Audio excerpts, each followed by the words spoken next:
Good evening and welcome to Herd Immunity News.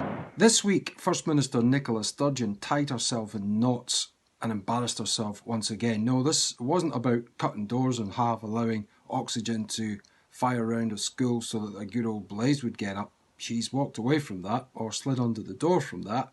But it's about the pensions this time. Ian Blackford was ridiculed once again in the House of Commons when he insisted that nothing would change if Scotland became independent. He was putting the absurd scenario and assumption that Northern Irish, Welsh and English taxpayers would still pay the £8.5 billion a year towards Scottish pension contributions. Katie Holmes, the Finance Minister, has been spouting this for the last 2 years to pensioners to try and reassure them. Of course, we go back to the 2014 Scottish referendum. Ian Blackford, Alex Salmon and Sturgeon herself were all promoting this idea.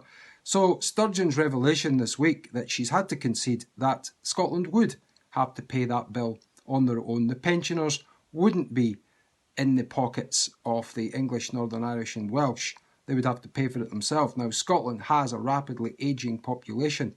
This would be, yes, another headache for Sturgeon, another problem that she does not have an answer to, like so many other questions. In fact, every function of government that we have in Scotland and we see, Sturgeon fails time and time and time again.